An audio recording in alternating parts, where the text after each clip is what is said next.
Olá você, seguidor do nosso JBcast, o seu espaço de conversa inteligente, acessível e transformadora sobre o direito e seus impactos reais na vida das pessoas. Esse é o nosso terceiro podcast e eu já quero começar agradecendo pelo convite, poder estar mediando e participando dessa conversa com dois convidados que daqui a pouquinho vocês vão saber quem são e que eu tenho certeza que vão contribuir bastante para a nossa temática de hoje. Por isso nós criamos esse espaço, esse podcast, para aproximar o cidadão das grandes discussões jurídicas de forma mais clara, mais humana e, sobretudo, mais construtiva. Eu aproveito também para já pedir a você aí que faça a sua inscrição, deixe o seu like e ative o sininho aqui do nosso JBcast. Bom, o tema do episódio de hoje está em pauta em todo o país. Tecnologia na palma da mão, a ferramenta de aprendizado ou uma fonte de conflito? Nós estamos vivendo um momento em que o uso desse celular em sala de aula gera debates entre pais, professores, gestores e agora também, né, no nosso judiciário. E para debater esse tema com mais profundidade, com mais acolhimento, sensibilidade, né, e por que não objetividade, nós temos aqui dois convidados com trajetórias bem respeitadas e com certeza nos ajudarão a entender mais, né, esse momento em que a educação vive todo esse desafio da tecnologia dentro da sala de aula, dentro da escola, através dos dispositivos eletrônicos como o celular, os tablets. Então eu começo convidando aqui, apresentando ele que é juiz de direito, o Dr. Eliezer Siqueira de Souza Júnior, magistrado no Tribunal de Justiça de Sergipe, com uma trajetória marcada pelo compromisso com a ética, a cidadania e principalmente a valorização da educação. Ele é natural do Espírito Santo, graduado em Direito pela UFES, mestre em Constitucionalização do Direito pela Universidade Federal de Sergipe e que já atuou como defensor público, advogado e professor universitário.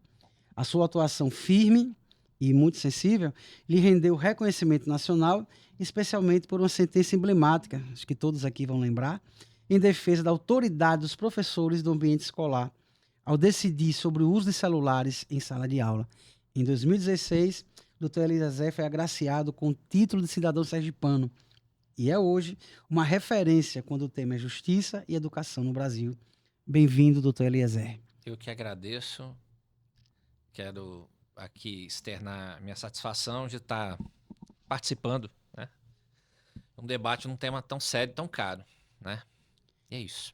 E o nosso segundo convidado é o advogado Dr. Hildon Oliveira Rodrigues, profissional com sólida atuação no estado de Sergipe, sócio do tradicional escritório João Batista Advocacia, sediado aqui em Estância, e que há mais de 45 anos presta serviços jurídicos à comunidade sergipana. A sua experiência abrange diversas áreas do direito, com ênfase em questões ligadas à educação. Dr. Hildon também é conhecido por sua participação ativa nas discussões sobre o uso de tecnologias, contribuindo para o debate sobre os limites e as possibilidades nessa área digital. Bem-vindo, fique à vontade, doutor Hildon, e desde já a gente agradece a sua presença. Eu também fico muito agradecido e com certeza será um podcast muito interessante, muito legal. Bom, e aí a gente convida, né, já convida você a pensar junto conosco. Como encontrar o equilíbrio entre disciplina, entre a liberdade, a tecnologia e a educação? Hoje, nós vamos falar sobre casos de proibição de celular nas escolas, o uso pedagógico dessa tecnologia dentro da escola.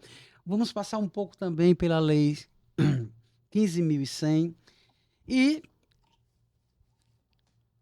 como esse direito e essa educação têm contribuído, tem visto, tem analisado e tem também participado de todo esse debate. Hoje é uma questão de direito, de educação, de família e de um país inteiro. Então a gente convida você a participar conosco, a tentar entender como a gente pode contribuir, como a gente pode, talvez não solucionar nesse primeiro momento, mas como proceder e como caminhar, né, nesse grande desafio da tecnologia dentro das nossas escolas.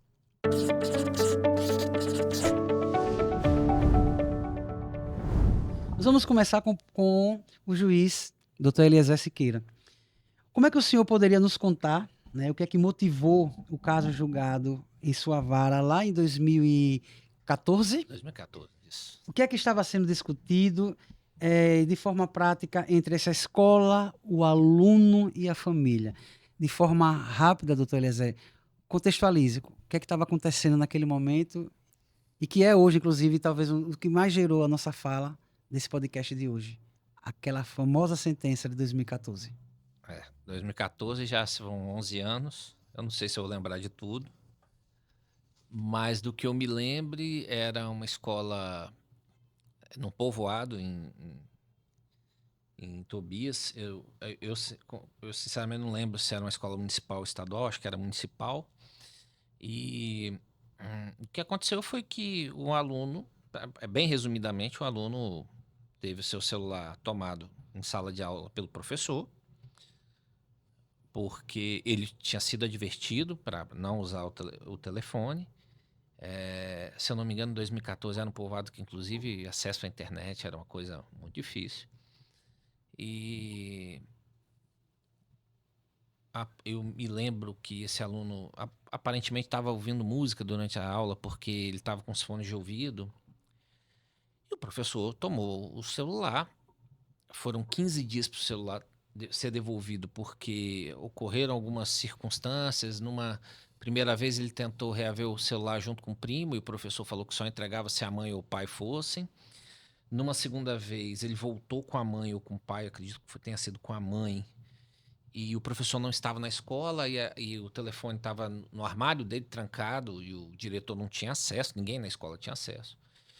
Uma outra vez marcaram de entregar esse telefone no conselho tutelar. O professor dessa vez foi e a família não foi, e por isso o telefone acabou ficando 15. O rapaz, né, na época com 16 anos, acabou ficando 15 dias sem o telefone. Por conta disso, ele moveu uma ação de indenização por danos morais em face ao professor, né? Porque o professor teria tomado. E o argumento não era o tomar o celular, era o tomar o celular e ter ficado privado desse celular por 15 dias. E ele entendia que aquilo era algo a ser indenizado. Bem resumidamente, é isso. É um caso de grande repercussão nacional, tanto o caso em si, né, como as denúncias, como todo o processo que se desenvolveu naquele momento. Acho que muita gente consegue lembrar disso, né, eu estou lembrando a partir de agora, mas eu acredito que a grande repercussão foi a sentença. Né? É uma sentença Isso. que ganha uma grande repercussão nacional, porque acredito que pela primeira vez a gente tem uma sentença voltada para uma situação desse tipo, né? Que o senhor acabou resumindo muito bem para a gente. Acho que o grande lance da sentença foi conseguir equilibrar justamente o direito individual ao uso daquela tecnologia do menino, ao mesmo tempo a questão da autoridade pedagógica desse professor, né? Equilibrar isso não era fácil naquele momento, e justamente a questão educacional, a valorização da questão educacional dentro de todo o processo. E aí eu pergunto, na sua opinião, como é que esse judiciário hoje deve agir, né, mediante buscando esse equilíbrio em relação à situação, né? Ganha uma repercussão nacional por esse equilíbrio, e como esse judiciário age diante disso? Qual seria a sua orientação, a sua sugestão? Como é que o senhor enxerga isso? Tem uma fala da ministra Ellen Grace, quando ela era presidente do Supremo, que eu nem era juiz ainda, mas é uma frase que me pauta sempre que uma pergunta parecida me é feita. Ela dizia: o judiciário erra muito, mas o judiciário erra por último. Porque geralmente um caso para chegar no judiciário, ele já passou por outros erros. Então, isso é basicamente uma grande parte dos problemas que chegam ao judiciário. É óbvio que existem. Eu fico até brincando, celebrei muitos casamentos aqui em instância e eu falo que o único momento que não tem problema para resolver é quando eu celebro casamentos, né? Porque, na Isso é verdade, eu bom, estou viu? resolvendo um problema, né? Posso estar criando outros, com toda a jocosidade, mas, na verdade, o judiciário, geralmente, quando ele é chamado para questões como essa, que são questões sensíveis, né? Tem questões aí envolvendo acesso à justiça, porque se ele entendeu que ele tinha sido lesado, ele tem que Tem um acesso à buscar o justiça. judiciário de alguma forma. Não sei se de qualquer forma, Mas, de alguma forma, ele tem que buscar.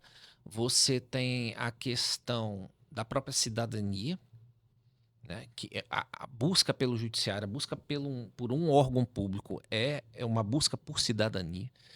E você tem outras questões, inclusive a questão da autonomia professoral, da autonomia didática, né? Da própria razão de ser de um professor, que não é só passar o conteúdo, é também manter a disciplina, né? Não uma disciplina setentista, oitentista, mas uma disciplina, porque se trata de uma coletividade, né? Então, a sala de aula não é só do professor ou só do aluno. É de todos eles e também de outras pessoas que estão do lado de fora, né?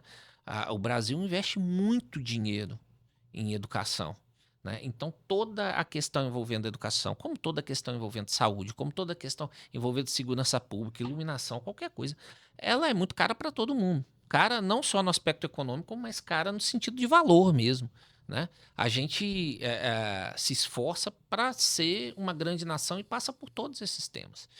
Então, acredito que, ao mesmo tempo, né, que a gente vive um judiciário assoberbado. Então, ao mesmo tempo que o juiz tem que ser sensível a causas que envolvam esses temas coletivos, o juiz também precisa apresentar efetividade, eficiência, né? Então, eu acredito que dentro desse contexto todo, cabe ainda ao juiz, cabe ainda ao judiciário dar respostas adequadas, né? Infelizmente, a gente não tem condição hoje de dar todas as respostas adequadas no sentido, como dizem muito da sentença, da sensibilidade mesmo, assim. Muitas vezes a gente é dragado por muitos processos, por muitas coisas.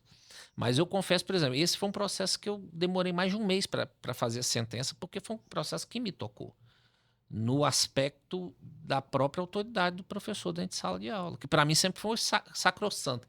Eu sou um filho de professores, né? A minha mãe, ela foi professora em ensino fundamental.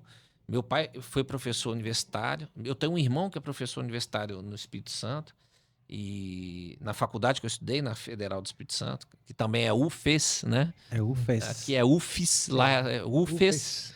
E eu sempre entendi que essa ainda é uma questão muito sensível, que talvez não precise ser resolvida com uma sentença como essa que eu digo, assim, no sentido não fazendo falsa modéstia ou modéstia inventada, mas não no sentido da escrita, mas no sentido da decisão, no sentido de respeitar, sim, o dever que o professor tem, porque para mim não é nem um direito do professor, é um dever mesmo de manter a autoridade ali na sala de aula, a autoridade que nós concedemos ao professor.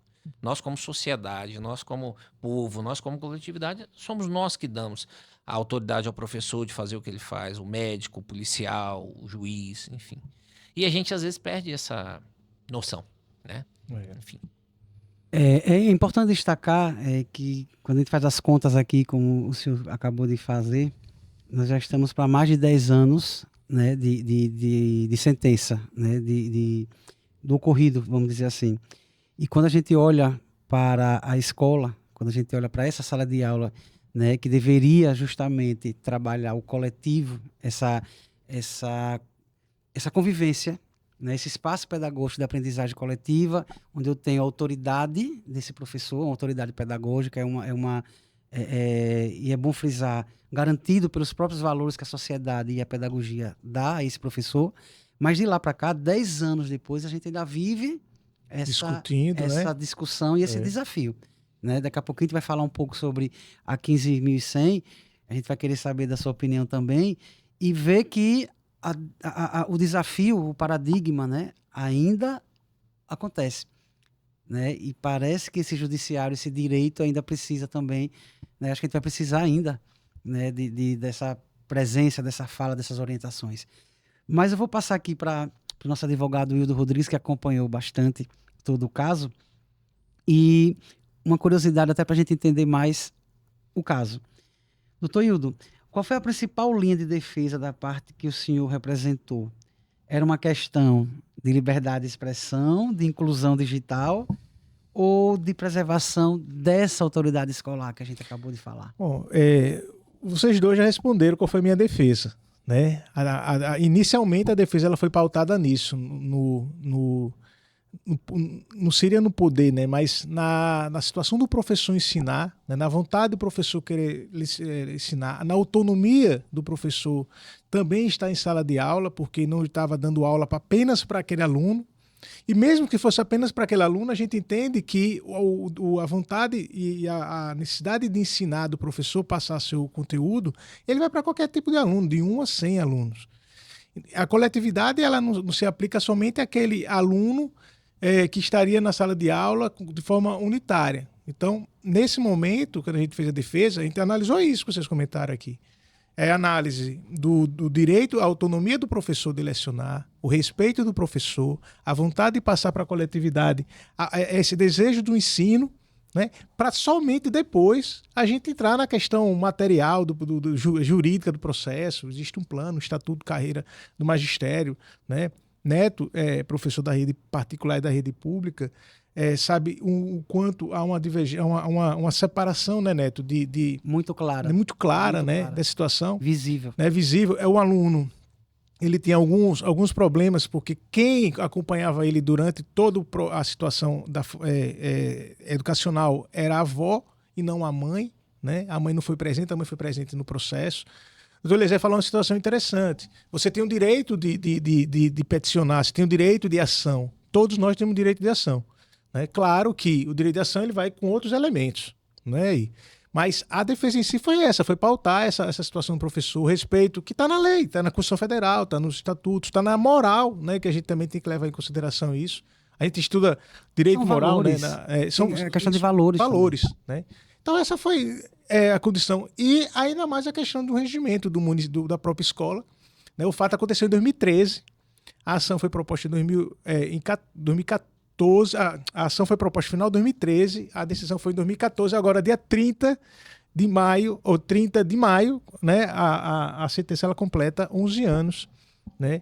Que ela foi em 2014. Hildo, a gente já aproveita, né, fazendo um comentário sobre a questão dessa família, né, da família que deveria estar, né, nesse acompanhamento, os especialistas, o nosso trabalho diário, né, o trabalho do professor como um todo, já evidencia isso, a necessidade de que essa família ela acompanhe, ela monitore, ela regule, né, acho que a família seria talvez a grande reguladora dessa tecnologia. Porque eu estou falando, são duas situações. Eu estou falando da tecnologia na escola, e aí quando a gente fala em tecnologia na escola, eu estou falando da tecnologia que propicia esse aprendizado, o trabalho pedagógico, a pesquisa, a criatividade, né? Não é à toa que nós estamos aí com as IAs. Né? As IAs estão chegando para a escola, eles podem ajudar o trabalho pedagógico do professor na pesquisa, na criação, na produção, né? A inclusão, inclusive, escolar. Né, que é outro desafio que nós temos, caberia até outro podcast depois. Né, a inclusão escolar, ela hoje, inclusive, tem a ajuda das IAs na construção de provas adaptadas. Enfim, é bom deixar claro que essa tecnologia da escola para a escola, ela é bem-vinda. É onde está talvez o grande equilíbrio que a gente tem buscado. Né? E aí, o grande problema é quando essa tecnologia, que é fora da escola muitas vezes, ela chega com esse peso, com essa característica de não ajudar ao processo da aprendizagem. Né? Então, eu tenho a tecnologia da escola para a escola, a favor da escola. Né? Nos processos comunicativos com a família, né? Na produção de tudo que ajudasse a produzir aprendizado, conhecimento, socialização, educação. E tem essa tecnologia que invade a escola através dos meios eletrônicos, através do próprio celular, que a gente fala, mas a gente chega no aparelho, é o celular. É o celular. Que, ao ser retirado da mão desse aluno, ou de qualquer outro que já foi tirado, para tentar solucionar o problema, porque aquele celular atrapalha a sala de aula. E eu não estou falando de que atrapalha o menino que não está ouvindo a aula. Aí eu pego um pouco do que o doutor Eliezer falou. É coletivo. É um celular que, através de uma música, através da desatenção ou do uso que ele faz ali, eu estou Da forma mexendo. como ele está Eu estou falando de usando, 40 alunos, de 35 estudantes e de todo um trabalho pedagógico que o professor prepara, que ele tem, porque ele tem algo a cumprir, ele precisa fazer que aquela aula renda, como a gente diz. A aula não rendeu, a aula foi prejudicada, né? É muito pelo olhar do coletivo. Aí, voltando, é aí onde essa família ela tem um papel, porque ela precisa dizer a ele que aquele celular não poderia ser usado ali. Né? Isso Ele pode mesmo. usar em outros ambientes, e aí a 15.100, daqui a pouco a gente fala, ela já diz, né? Ela está dizendo que esse celular não pode ser, nem ela, nem qualquer outro, nem o celular, nem No aparelhos aparelho eletrônicos, eletrônico. né? Não podem ser usados no ambiente escolar. Fala em sala, mas entende-se por sala todo e qualquer ambiente escolar, né? De janeiro para cá, né? A gente chegar a esse ponto. Mas, independente de ter lei ou não, ou de 10, 11 anos atrás, a gente percebe o quanto essa família ela teria sido o grande regulador do processo. Né? Então, Claro. tem a tecnologia da escola e essa que chega através dos hábitos fora da escola e que eu posso usar na sala, eu posso gravar, eu posso usar essa ferramenta, inclusive, para praticar bullying, né? Para fazer todo, aí que é outra situação também, que infelizmente os celulares acabaram Porque propiciando. nós estávamos até conversando antes, e o Eliezer até citou uma situação que o celular é porque é um elemento novo na vida da gente. Mas nós somos de um período, todos nós aqui, nós somos um período que a gente, de vez em quando, levava um livro, levava uma revista. Né? Aquilo causava um problema para a sala de aula, o professor tirava a revista do aluno, algum levava da Marvel, outro levava da Eu turma da lembro das Mônica, meninas, né? inclusive, né? Eu já estou com mais de 20 anos de escola, né, de educação no estado, acho que já estou com uns 23, da rede pública particular, quase 25 anos, eu acho. Comecei novo, é bom frisar, brincadeiras à parte. As meninas levavam muitas revistas, né? Que tinham aquela, eu não sei se vocês lembram, Bianca, Capricho, né? E eu lembro também dos diários femininos, as meninas tinham mais o hábito do diário.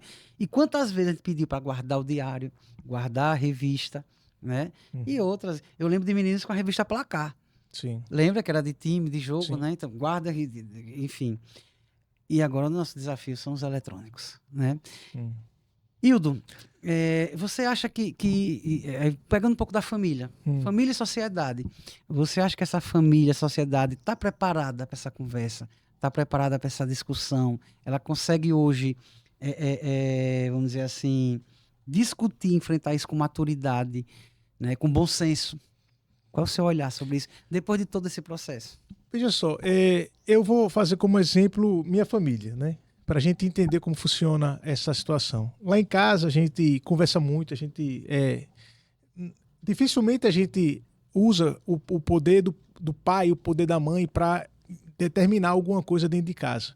E uma das coisas que a gente conversou com a turma lá, eu tenho 2 filhos, um casal, um já na universidade e outro no ensino médio, terminando o ensino médio. E a gente conversou, na hora do almoço é o momento da gente estar conversando entre si. Então, nada de usar o celular nesse momento. Então, deixa o celular, nem eu uso, nem Rita usa, né, que é minha esposa. E os meninos acabam também não usando o celular naquele momento, que é um momento de interação entre a gente. Né? Posteriormente isso, a gente acaba pedindo para que eles não utilizem o celular por muito tempo. A gente não toma o celular deles, a gente não cria um ambiente de pressão. A gente faz o hábito da leitura. Tanto eu como a mãe, a gente tem um hábito de leitura, né? E os outros 2 filhos, também um já está na universidade, ainda mais por causa da universidade, né? E a adolescente, a filha adolescente, a gente pede para que ela troque o celular naquele momento. Mas mesmo assim é muito difícil você criar um ambiente para um jovem onde todos os demais jovens da idade deles pode não ter a mesma situação como nós pais temos na nossa família, né? E ela acaba também ultrapassando aquele limite que provavelmente a gente disse que não seria o limite interessante para ela. Ultrapassar a noite, chegar na madrugada. Então a gente faz de tudo para que a gente tenha uma discussão. Eu acho que o papel da família é discutir a situação boa e ruim do uso do celular, do uso da tecnologia, como é que você pode se utilizar isso na escola, não levar para a escola e ficar usando isso naquele momento, para que seja um uso interessante, né? Que seja um uso da tecnologia de forma interessante, porque ela jamais vai deixar a gente não vai deixar a tecnologia. né? Acredito que a gente usa, estava conversando com o Dr. Elias Alexandre, a gente usa hoje a tecnologia mais avançada para produzir o nosso conteúdo profissional, né? Para nos ajudar profissionalmente. Como é que a gente vai deixar isso? E Ela está na palma da nossa é a grande mão. missão, né? Acho que o grande porquê, a grande missão da tecnologia, ao longo da história da humanidade, né? A gente está falando de tecnologia hoje do ponto de vista da informática, da internet e do mundo web, né? Mas quando a gente fala em tecnologia ao pé da letra, eu estou falando de tecnologia que ao longo da história da humanidade o homem fez o tempo inteiro o quê? Criar uma tecnologia que ajude a produzir, que resolva o problema, que dê praticidade à vida humana, né? Você vai pegar toda a história da humanidade, ela é toda alinhada em torno de quê? O homem construindo tecnologia. E essa tecnologia, ela chega para facilitar, né? Mais objetividade, mais rapidez, mais conforto. A gente caminha para o conforto, né? Esse talvez é o nosso grande dilema. É que essa tecnologia, essa que invade essa escola, né? E poderia ser, né, tá na nossa palma da mão para facilitar, ela tem criado esses paradigmas e desafios, infelizmente, negativos, né? E que os resultados, os especialistas, as avaliações externas, tem a exemplo do próprio PISA, ela mostra o quanto essa tecnologia usada de maneira errônea, exagerada e não compromissada com a aprendizagem, ela tem dificultado os resultados. E a gente hoje encara, e falando principalmente do Brasil, né, um ranking, um resultado, um cenário, um recorte negativo de resultados de aprendizado. Eu falo de alfabetização, eu falo de português e matemática e falo, inclusive, desse aluno que sai do ensino médio. É um aluno do ensino médio que ele lê, mas não entende. Ele lê, mas não interpreta. Ele lê, mas não consegue inferir. Ou ele pode ler, entender, inferir, mas ele não sabe resolver problemas. Ele não sabe empreender. Ele não sabe ser criativo. E aí passa muito por essa... Eu acho, Hildo, que a palavra que resume o que você acabou de dizer aí chama-se diálogo. É esse diálogo, inclusive, que mesmo com a 15.100 a gente precisa entender. A escola está precisando ter esse diálogo com a sua comunidade como um todo. O que é que eu chamo de comunidade? Eu falo do professor, do aluno e da família. E quando eu falo professor, eu falo de todos que são profissionais da educação. Desde o vigilante até a secretária escolar, a merendeira, a tia da cantina, né? E os monitores escolares, todos que fazem parte daquela comunidade ali, dentro. Fora da escola tem uma família, tem uma sociedade. Temos nós, né? Não Neto, o professor, ou Hildo, advogado, ou o juiz. Mas todos nós que somos cidadãos. A sociedade como um todo. E você vê que é um problema mais profundo. Muito profundo. Porque a tecnologia, é o que você falou, a história do homem pode ser definida como a história da tecnologia, né? O domínio do fogo, a invenção da roda, a agricultura, né? Tem um filósofo alemão que escreveu um texto sobre isso, o Heidegger, que é um dos mais difíceis de se entender assim, e que é meio defenestrado na academia porque teria ligações com a Alemanha nazista, mas não é o caso. E ele tem um texto, o texto chama A Questão da Técnica, que na verdade é você trocar a técnica, no nosso idioma seria mais adequado você falar a questão da tecnologia, né? E o que eu acho, assim, esse problema da educação, aí ele transcende, assim, tem esse viés da tecnologia, mas transcende também, porque assim, a tecnologia, vamos lá, a questão das telas, do acesso digital é um método. E método, não existe método bom ou ruim, existe um método adequado para aquele caso. Se eu quero ferver a água no nível do mar, eu preciso utilizar um método que vai fazer aquela água chegar a 100 graus Celsius. Se eu colocar gelo embaixo da panela, o método não é bom ou ruim. O método não é adequado para o que eu preciso, que no caso é fazer a água ferver. Então, a tecnologia não é que ela seja boa ou ruim em si. Ela precisa ser adequada ou não. E aí a tecnologia é você ter a água e o fogo, você ter o gelo e o fogo ao mesmo tempo, né? E dependendo do que você precisa estabelecer para aquele momento. O que acontece, talvez, e aí é por isso que o problema é muito mais profundo. Porque se por um lado o aluno precisa entender que naquele momento ele precisa aprender, ou, no mínimo, não atrapalhar o aprendizado dos outros, a gente precisa também buscar capacitação de todos os profissionais para aquela tecnologia. Por isso que eu estou dizendo, o problema é muito mais profundo, porque envolve, inclusive, a valorização do professor.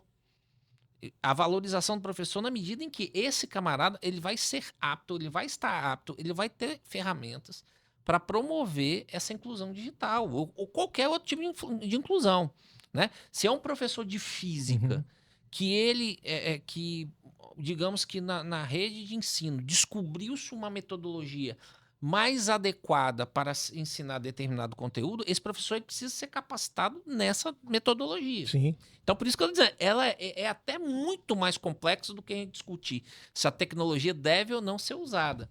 Eu estava conversando esses dias, estava numa aula sobre IA, inclusive, com 2 colegas valorosos que nós temos no tribunal, doutor Otávio e doutor Nelson, e que eles estavam dizendo, por exemplo, que a questão da IA, no começo, no CNJ, discutia-se se poderia ou não usar. Agora a discussão não é se pode ou não usar. A discussão é como usar. É a mesma coisa. Eu acho assim, e aí entrando talvez até na 15.100, que ela é uma baliza importante, mas ela é uma baliza que daqui a pouco nós vamos ter que discutir ela, inclusive, porque a questão da proibição, ela é uma questão que atinge um determinado objetivo, mas ela pode tolir uma situação muito mais abrangente, muito mais importante, que não é vetar o uso, é capacitar primeiro os agentes a entregarem o conteúdo dentro dessa metodologia, conscientizar os alunos de que aquilo é importante e, principalmente, o apoio de toda a gente que não está diretamente envolvido no processo, mas que é super importante, que é o caso, por exemplo, falando da família, da própria coletividade. Sim. Então, assim, a questão da educação, da tecnologia chegar, ela passa, sim, pela descoberta do método, pelo aprendizado do método, pelo incentivo do método e pela utilização correta do método. É uma questão que a gente pode dizer que é mais profunda, mas ao mesmo tempo que ela é uma solução mais simples. À medida em que a gente descobrir essas tecnologias, elas têm que ser implementadas. Né? A gente estava conversando antes, a China, a partir de setembro, já vai inserir a IA em todas a rede pública das crianças a partir de 6 anos. O que os chineses estão vendo que nós não estamos vendo? Na verdade, nós estamos vendo, mas e cadê? Quando é que nós vamos dar esse passo? Se nós não damos esse passo, será que é porque nós não estamos prontos para esse passo? Quando é que nós estaremos prontos para esse passo? Tudo isso perpassa por uma série de questões que transcendem, como eu disse, a questão da educação, a tecnologia e a educação, né? E aí a gente já puxa, Hildo, para 15.100, acho que, porque o doutor Eliezer toca em 2 expressões interessantes, que desde o começo, né, lá em janeiro, agora de 2025, era a grande discussão nas jornadas pedagógicas, inclusive, tanto na rede privada quanto pública estadual, e também acompanhei alguns casos de municípios, né, que a grande questão é uso e proibição. A escola, né, e aí eu falo a escola lá dentro, o professor, o coordenador, o gestor, né, todos os agentes que trabalham nessa aprendizagem, que são da educação, eles precisam ser, não dizer treinados, mas formados, sensibilizados, preparados para entender o que é uso e o que é essa proibição.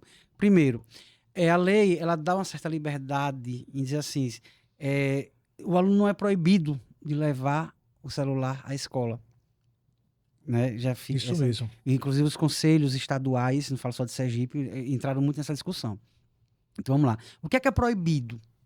Né? Porque se eu disser que eu estou proibindo de levar o celular à escola, né, esse aluno, esse estudante, e aí tem a questão do professor.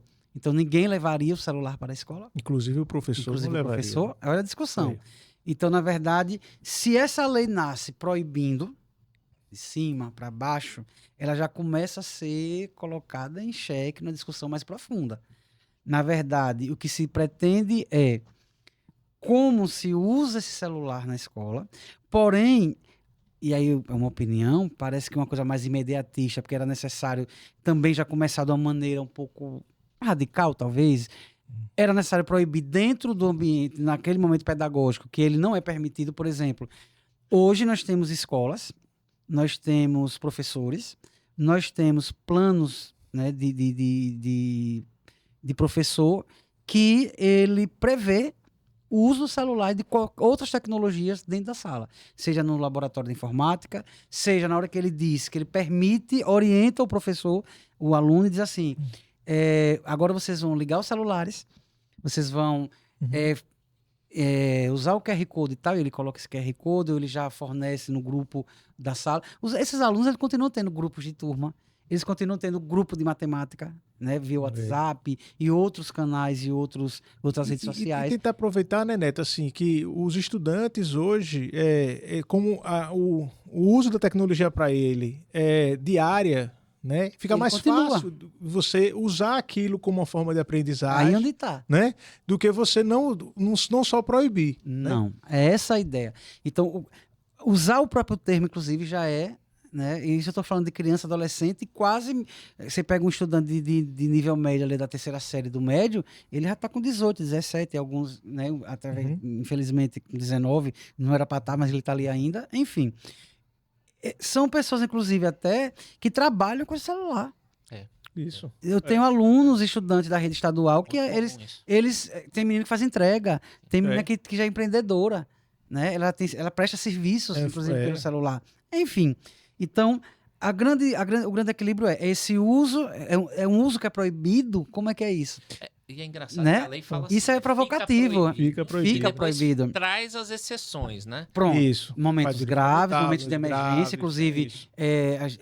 ela prevê e diz, né, que A em parte da momentos saúde. de, sei lá, Caso questões Caso fortuito, fortuito, de maior. natureza, Isso. né, de emergência, todos os celulares deverão ser ligados, né? A orientação, as escolas particulares também já tiveram até treinamentos sobre isso, né?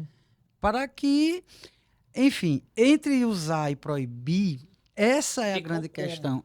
Como fazer isso? Ficou como? Ficou E como? É o isso. diálogo. É. É o processo, é a É conscientização, isso. essa formação que aí eu enxergo ainda. A gente está apesar de todos os guias, o próprio MEC já tem hoje o guia da escola, o guia para as redes e, se eu não me engano, já saiu o guia para a família, que era uma necessidade.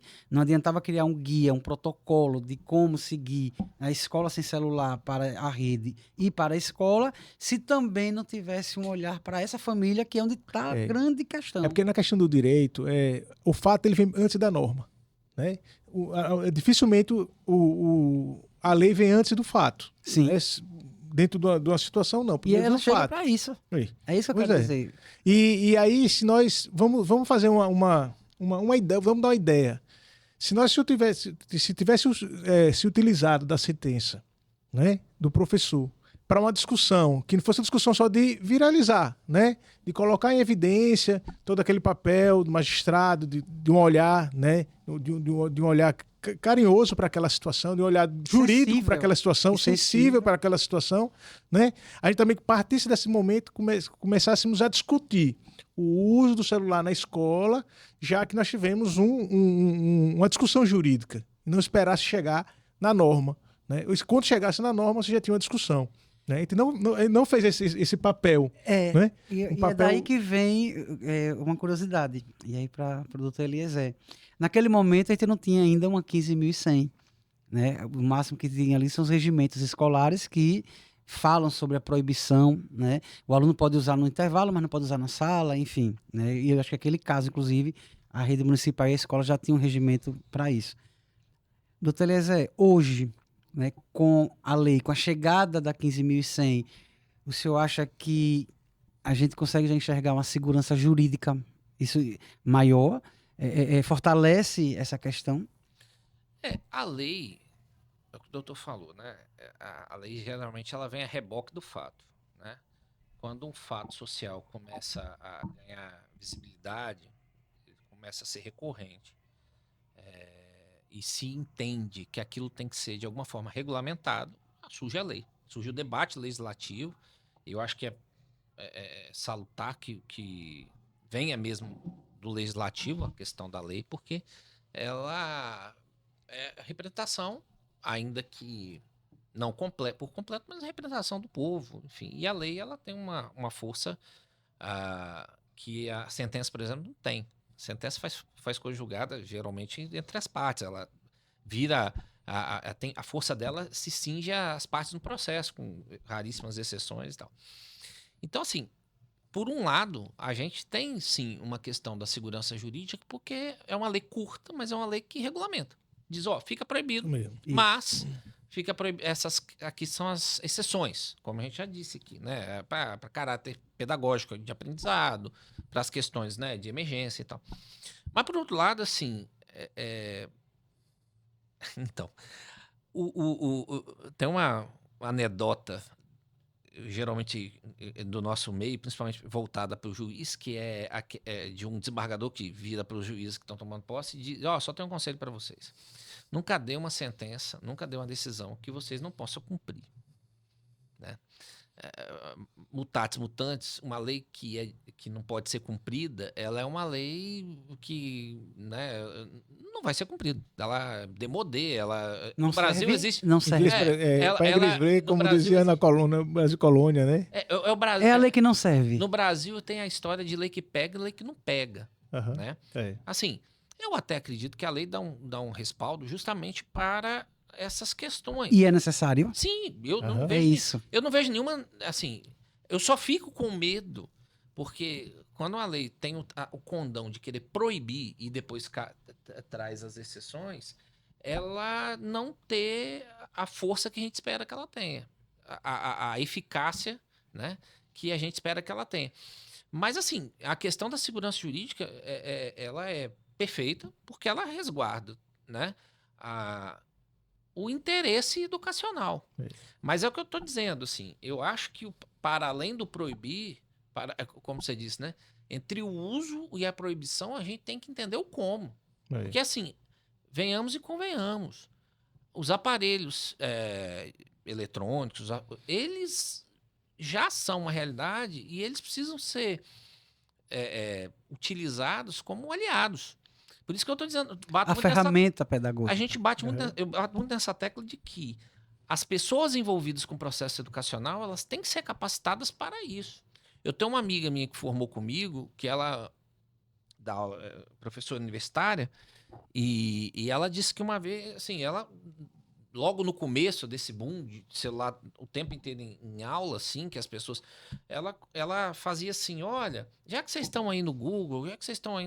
Pesquisa aí sobre isso aqui que eu estou falando, entendeu? Então, assim, ela começou a chamar para si... Não, eu não posso brigar com eles com isso. Eu tenho que chamar a atenção para que eles, de alguma forma, utilizem isso a favor deles, a meu favor, a favor de todo mundo. Então, assim... A minha preocupação com a proibição é essa. É de daqui a pouco a gente entender que a proibição virou letra morta, sabe? Não acho que é isso que está acontecendo, mas eu acho que a única chance que a gente tem de não fazer letra morta é isso. É investir no como. É investir em usar a tecnologia como algo favorável e não como vilão. É esse como que é justamente a ideia desse diálogo, dessa conscientização e dessa formação, esse preparo que essas escolas precisam ter, como eu dizia anteriormente, né, na nossa conversa inicial, esse resultado de uma escola sem celular, o resultado da escola que é tecnológica, mas ela é tecnológica pedagogicamente, né? Esse resultado de números, de resultados que as avaliações externas, o aprendizado cotidiano vai nos dizer, talvez a gente não colha tanto agora. Né? Sim, a gente tem falado muito sobre isso. Neto, já é possível visualizar situações de avanço já. Inclusive, um exemplo, a socialização, os recreios, né? Os momentos de chegada, o momento de convivência entre eles, né? De um intervalo para o outro, de uma aula para outra, melhor dizendo. Os momentos de socialização, a gente já consegue perceber a ausência do celular. Então, são recreios, por exemplo, são intervalos mais comunicativos, mais próximos, né? E aí cada escola fez um jeito. Incentivou o jogo, a conversa, a brincadeira. E acho que também é um dos pontos que a lei traz, que é a questão da saúde mental. Pronto, né? é isso que eu quero dizer. Porque é onde você faz com que os jovens, as crianças, os adolescentes, eles começam a se interagir socialmente dentro da unidade escolar, dentro da escola, dentro da comunidade, você vai diminuir aqueles problemas que a lei prevê, né? A lei ela tem dois objetivos, né? Ela tem o objetivo da proibição e a lei de diminuir qualquer problema de saúde mental. Porque é saúde mental sendo trabalhada. É isso que eu quero dizer. A gente está ainda batendo na socialização, saúde mental e bem-estar. Por quê? Vejam só. É questão até neuro mesmo. Essa saúde mental sendo trabalhada, fortalecida agora, ela está possibilitando um aprendizado maior para esse estudante. Né? Um dos resultados do PISA de 2022 revelou o aluno brasileiro, se não me engano, ele fica exposto no mínimo 5 horas em tela, exposto na tela, contabiliza 5. E comparado com um estudante que fica apenas 1 hora, ele perde, isso em matemática, ele ficava para trás 49 pontos. O menino de 1 hora, ele ficava 49 pontos à frente do brasileiro que ficava 5 horas exposto. Na escola também. Entendeu? Então, essa saúde mental que você falou, é isso que a gente já começa a visualizar. As relações, a socialização e, de certa forma, um caminhar, vamos dizer assim, se preparando para cuidar desse mental primeiro, que já está prejudicado. Eles já estão. Para que ele... É quase uma desintoxicação. Sim. Sabe? Para que ele comece agora a visualizar uma aprendizagem melhor. Eu vou te dizer que talvez até mais do que a saúde mental, a própria saúde física. Eu vi Sim. o professor Nicoleles, que é um neurocientista, um dos cientistas mais Isso. respeitados no Brasil. Ele é brasileiro e dá aula também nos Estados Unidos. Ele mora nos nos Estados Unidos, né? É um podcast famoso aí que ele foi entrevistado. Uhum. E ele falando que o desafio dessa geração vai ser movimentar-se. E eu fiquei muito admirado com a questão dele. É o homem que fez o exoesqueleto que deu o pontapé inicial na Copa do Mundo em 2014.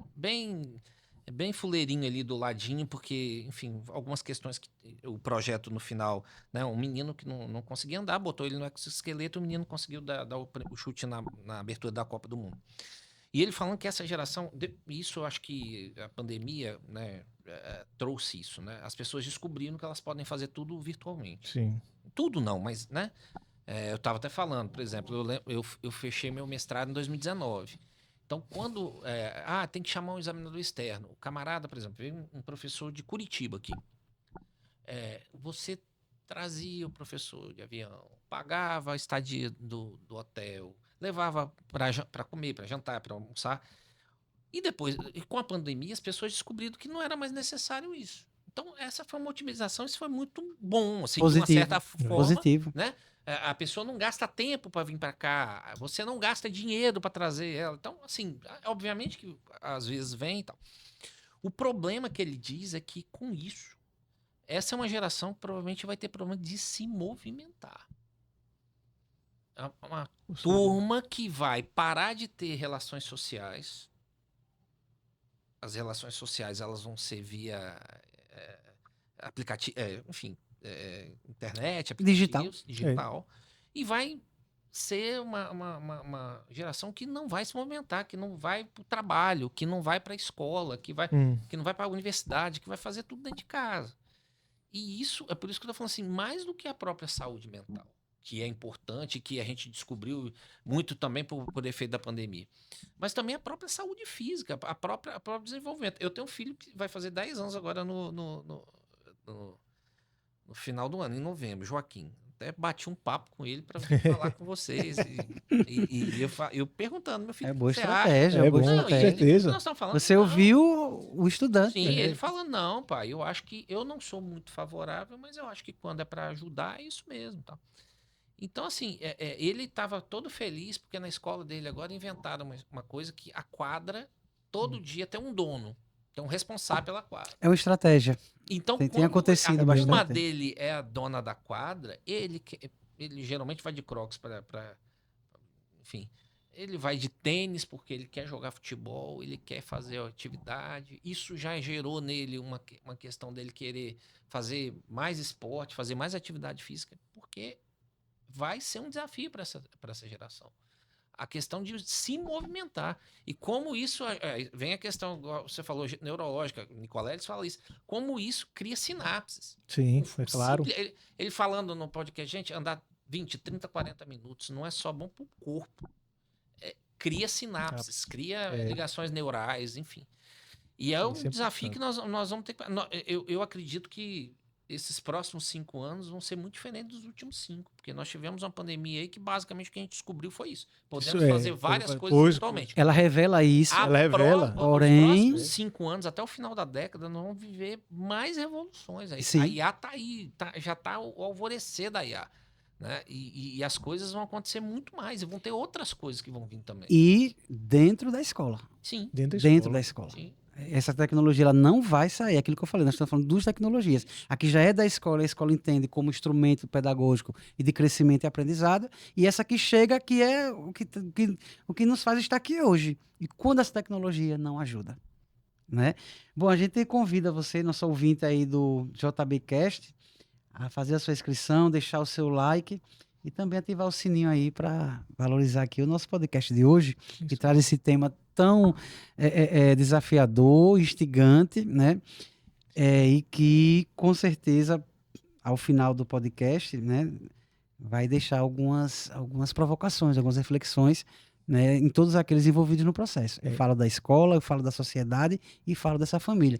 E o estudante que também estiver ouvindo a gente, né? E aproveitar, né, como viralizou há 11 anos atrás e o tema é tão atual agora, né? É importante, porque eu acho até engraçado como aconteceu isso e como a gente deveria usar isso para fins de pedagógico e usar essa tecnologia, né? Eu lembro que no início de 2016, final do ano 2015, eu tinha viajado para o sul do país com a família. Quando eu passei em Novo Hamburgo, tinha lá uma rádio bem no alto da cidade, era a Rádio ABC 900. AM. Aí eu, como gosto dessa rádio, comecei a escutar essa rádio. Quando chegou em janeiro de 2016, no escritório, escutando o rádio, e eu gostava de escutar muito uma entrevista, um bate-papo que eles tinham de manhã, e quem era o repórter, se não me engano, era um Rodrigo Giacometti, acho que era isso. E eles iam falar sobre educação. E já estavam começando a falar sobre alguma coisa de tecnologia e tal. E aí ele fala assim, olha, daqui a pouco eu vou falar sobre a sentença do processo do juiz que fala do professor que tomou o celular do aluno. Eu digo, esse processo é meu. Eu fui advogar esse processo. É a sentença fio condutor do nosso podcast Novo Hamburgo, hoje. isso em Novo Hamburgo. Aí eu peguei, não tinha WhatsApp, eu mandei um SMS, deixei o SMS na ponta, né, ali na hora no gatilho. Quando ele começou a falar, eu cliquei e disse, eu sou advogado desse processo, estou aqui em Instância Sergipe ouvindo esse processo. E foi aquela revolução, né, porque viralizou tanto, foi aquela situação, o próprio radialista ligou para mim. E aí a gente está tendo um debate referente a isso hoje, né, forma atual, que a gente tem que chamar para si mesmo essa responsabilidade, não só nós, pais, não só o Poder Judiciário, né, você como professor, como coordenador, porque é importante você ter, e é engraçado que a gente sempre, nós podemos usar, nós mesmo como exemplo de como nós nos socializávamos na época da nossa adolescência, da nossa infância. Como era interessante a gente ter... eu não sei como era a cidade lá onde tu morava no Espírito Santo, se era na capital, se era em alguma cidade, ou se tem aquelas ruas que você jogava bola, né? Que você tem mente saudade, você fala do que você fazia, né? E hoje o adolescente ele não tem isso. Mas se a escola começar a se utilizar da tecnologia e ao mesmo tempo usar a ideia da socialização, afastando aquele momento, né? Para socializar dentro da escola, vai ser maravilhoso. Acho que todo mundo e aí já reforça também a questão desse convite, né, dessa abertura, melhor dizendo, acho que a palavra certa seria essa, da família dentro da escola, né? E vice-versa. Vice-versa, que eu digo assim, não que essa escola vá dizer como essa educação acontece na família, mas ela orienta de certa forma. Mas eu acho que o grande boom, a grande questão, né, é essa família que constrói com a escola. Construir com a escola, e aí outro desafio que a gente está tendo muito, né, com limites. Porque até onde a opinião familiar ela interfere, mas eu particularmente não consigo ver uma escola caminhar sozinha sem a ajuda desse família, pai, dessa família. E aí com o paradigma da tecnologia, se a gente convida, abre o espaço para ouvir essa família também, e para que essa família se permita ouvir o que a escola quer dizer, eu acho que o caminho, como eu disse a vocês no começo, é um processo. O caminho da escola sem celular, né, eu uso muito essa expressão, a escola sem o celular. Esse caminho vai ser talvez um pouco mais confortável. E lá na frente, como eu disse, a gente pode colher algumas coisas. Se criar o embate da família que não concorda ou não vê com bons olhos a escola sem celular, a escola que diz, não, vocês não, mas quem manda na minha escola sou eu. Esse embate não vai chegar a lugar nenhum, porque no meio eu tenho crianças, adolescentes e pré-adolescentes em formação que vai obrigatoriamente não usar, e isso não vai dar prazer nenhum e pode criar problema lá na frente. Vai entrar em confronto o tempo inteiro com a família, que inclusive ele vai começar. A gente já parou para pensar que já que ele não usa na escola, ele vai maximizar esse celular dentro das questões sociais familiares. É o aniversário do primo, que ele não participa mais, porque ele vai querer ficar na tela. É no passeio do fim de ano, que ele vai preferir estar. E já está acontecendo. Vocês devem ter visto esses dias, né? O livro que está aí no maior sucesso. Aconteceu com minha filha. Sim. Né? Ontem mesmo, um Fantástico fez uma reportagem só sobre. Ele, quando percebeu, a filha se mutila no quarto trancada. Foi tarde demais. E hoje ele conseguiu transformar isso em literatura como exemplo e tem aí, né, ele está dando o recado e dizer, essa criança, esse pré-adolescente não usa na escola, mas ele está trancado dentro do quarto, usa, infelizmente, e aí o Discovery, né? Discord, o Discord, a que é Deep um Web aplicativo de conversar. e outras coisas mais. Bom, é uma discussão que a gente ficaria aqui, né? Mais outro podcast. E aí chegou a hora da balança. Oi. Né?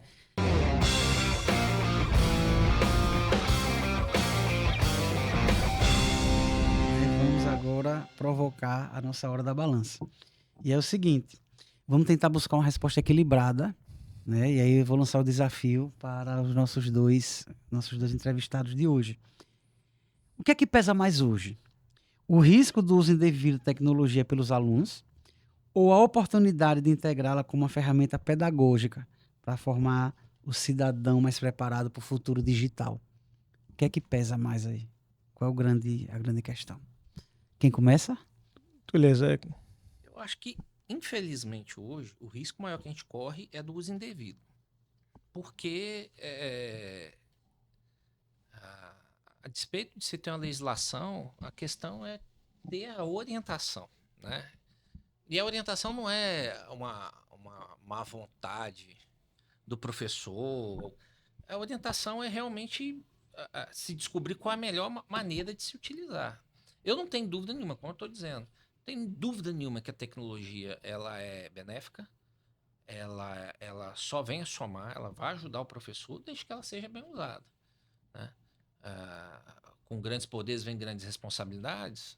A tecnologia digital, né? A internet, o mundo web é um grande poder, né? Eu sou da época ainda que a gente comprava Barça, ou quando não tinha dinheiro, lá em casa nunca tivemos dinheiro para ter uma Barça, eu era rato de biblioteca por isso, porque eu sempre estava com as melhores enciclopédias. E o Google hoje, o Google... Na palma da mão. E o Google é interessante, né? Porque assim, se dizia, eu odeio essa expressão, mas vou ter que usar, na minha época dizia que o dicionário é o pai dos burros, e atualmente... eu acho que até o Google vai perder agora esse posto, né? O Google ainda é o pai dos burros, mas a IA tá aí. Porque a IA, assim, não substitui o Google, não substitui as ferramentas de busca, mas ela dá uma grande ajuda, né? Uhum. Então, assim... Ferramenta. Eu não vejo... E é isso, a ferramenta não existe boa ou ruim, ela é adequada e inadequada. É o como. Eu não vou conseguir... É isso, eu não vou conseguir pregar um prego numa madeira com serrote. Ou se eu conseguir, eu vou demorar muito mais tempo do que usando a ferramenta adequada. Então, o que eu acho nessa questão do equilíbrio é que, infelizmente, hoje, a gente tem um risco maior da má utilização justamente porque falta ainda conscientização da utilização da ferramenta, né?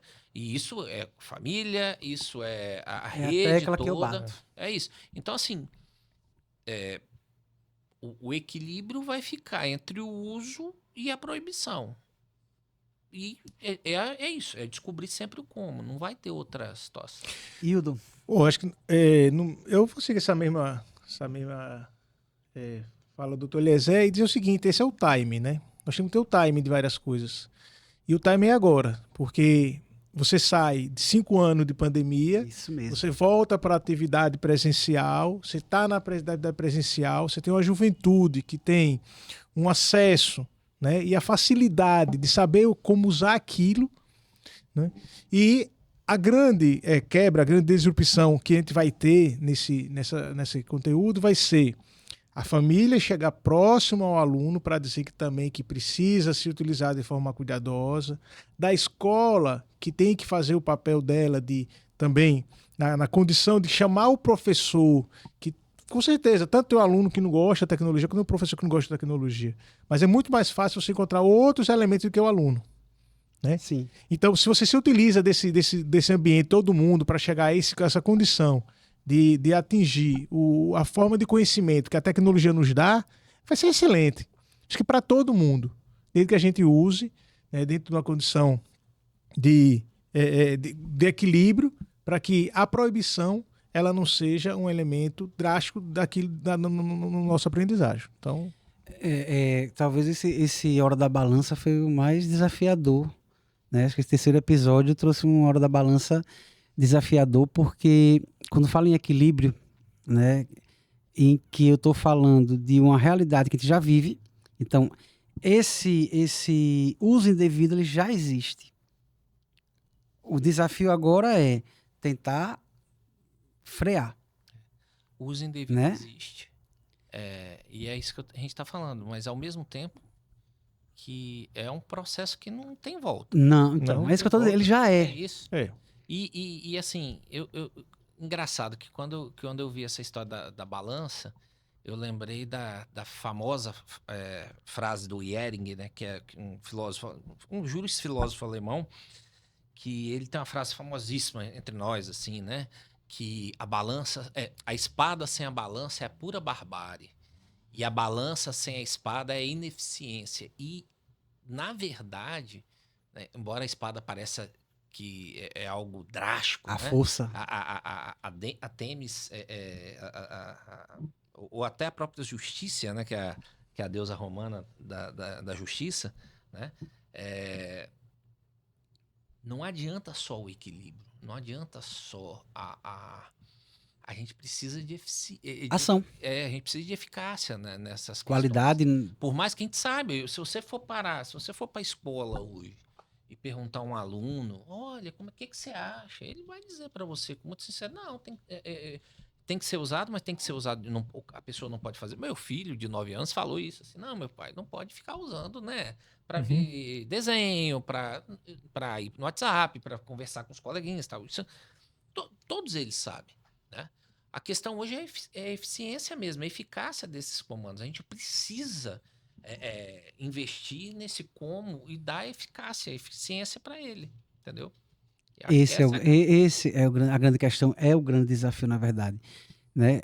O uso está aí, né? Está posto, é real, é concreto, né? É o nosso grande desafio, mas o que está por vir, né? E aí já está sendo construído essa formação, essa tecnologia que ajuda a formar esse homem, essa mulher, esse cidadão. Aí, daqui para frente, acho que o grande trabalho aí, podcasts como esse, uma fala como essa, né, o incentivo, o investimento das redes, tanto municipal, estadual e das escolas privadas, ONGs, muita gente tem se juntado para levar esse tema para momentos como esse aqui que nós estamos vivendo hoje, que eu já quero desde já agradecer pelo convite, né, a satisfação, como eu disse, é uma honra mesmo estar aqui hoje, né? Eu tenho feito esse debate, essa fala muito dentro da escola, reunião de pais, entre os pares, né, com especialistas, com outros coordenadores pedagógicos, tanto da rede privada como pública. Mas um momento como esse aqui é justamente o que eu estou dizendo. Esse equilíbrio ele se faz com a sociedade. O fato de ter uma escola hoje que acabou se perdendo aí com esse uso indevido da tecnologia já é real, né? E eu preciso agora, daqui para frente, que começa agora, a lei nos ajuda, né? Momentos como esse nos ajudam a entender que Lá na frente, a gente vai colher, talvez, esses números. Então, uma nova avaliação externa internacional como o PISA, ou até mesmo as nossas nacionais e sergipanas, como SAED, SAEB, e o próprio aprendizado que o professor percebe na sala. Eu estou falando de avaliações que mostram números externos, mas lembre-se que esse aluno é avaliado o tempo inteiro. Nos bimestres, nas provas, nos simulados, o É a Enem. melhor avaliação. Isso, a avaliação é contínua. E a gente já consegue enxergar coisas. Mas esse resultado que a gente quer, para equilibrar a balança do desuso e do uso desenfreado, é lá na frente. É processo, né? A lei ainda é um bebezinho. Ela nasceu agora. Foi urgente, né? Imediatista, talvez, não sei. Enfim, agora cabe à escola, à família, à sociedade, né? Às políticas públicas, inclusive, né? E essa conscientização, para que chegue para o seu menino de 9, mas que também faça efeito no que está saindo do médio, e ele tem que entender que ele pode usar a tecnologia para o Enem, para o processo seletivo, para buscar um emprego, enfim. Então, acho que a hora da balança de hoje ela é desafiadora. Esse equilíbrio passa pela mão de todo mundo, né? Passa pelo jurídico, passa pelo direito, passa pela cultura, né? Esse jovem está precisando de arte, esse jovem precisa de esporte, né? Muitas vezes ele vai buscar nesse celular, né, dentro da própria escola, uma escola que não propicia a ele também um momento de lazer, de cultura, de esporte, de desporto, né? E outra coisa, e aí eu deixo como uma orientação, a escola precisa se preparar psicologicamente com serviços, né? Muitas ainda não conseguiram, é um desafio para a escola pública e privada como combater essa nomofobia, né? Acho que todo mundo sabe o que é a nomofobia, essa dependência, esse medo de ficar, em poucas palavras. O que é a nomofobia? O medo, a fobia de ficar sem celular.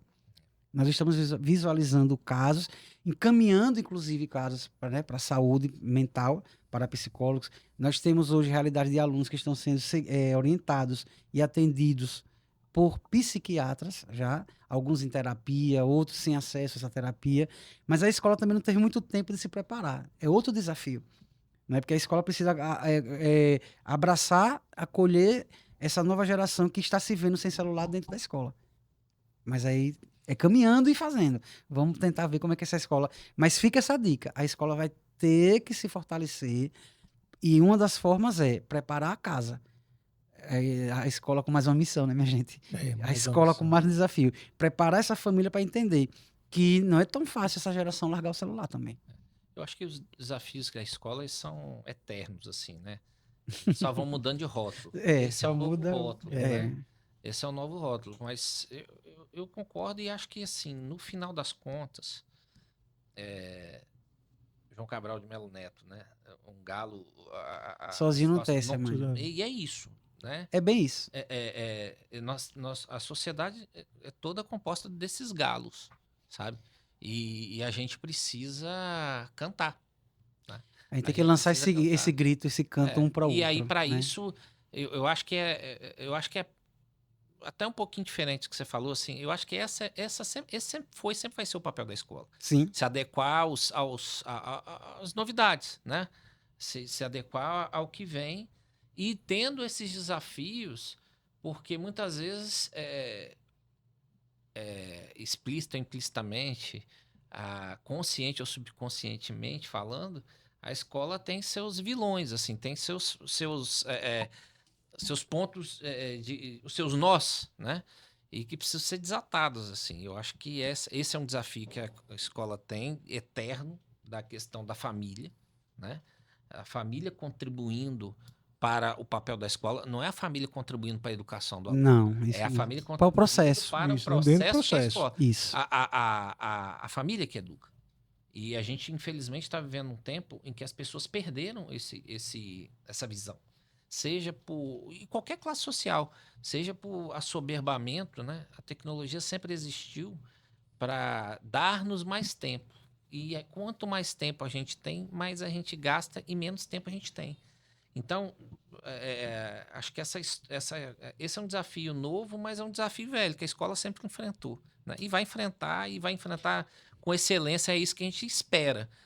E talvez seguindo essas questões todas, a questão de como vai fazer isso, de como vai enfrentar esses desafios. Eu acho que, até para finalizar, Hildo, se quiser falar mais alguma coisa, mas eu acho que esse é o momento da ponte.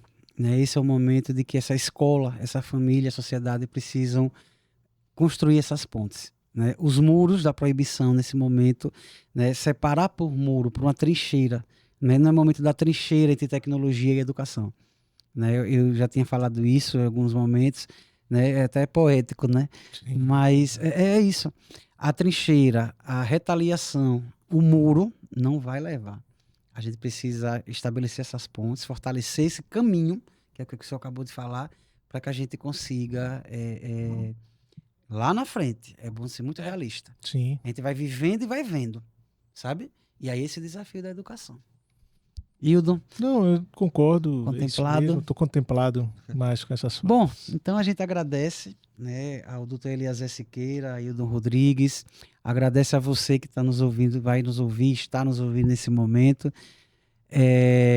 O terceiro episódio ele vai fechando por aqui e não deixa uma resposta, né? Eu acho que o grande desafio desse nosso podcast hoje aqui é que ele equilibrou um pouco a balança, mas ele não deixa uma resposta. Eu acho que é esse convite que eu faço a todo mundo. É a hora da gente olhar para nossa casa, para nossa família, para minha escola, ou o estudante, como estudante também entender, né? É o galo do Eliezer, né? Ninguém sozinho vai tecer essa manhã. É um desafio para todos, que cabe no colo de todos e sobre a responsabilidade de todos. Esse equilíbrio e tentar tirar da tecnologia tudo que ela tem para engrandecer e fortalecer o processo educativo e pedagógico. Sem dúvida. Então a gente agradece, eu particularmente quero agradecer, né? Me coloco à disposição para falar sempre desse e qualquer outro tema voltado para nossas escolas, para a educação, que é o meu fazer, que é o meu caminho diário, né? E agradecer a todos os que contribuíram direto e indiretamente para esse momento. Até o próximo JB Cast. Até mais. Até mais.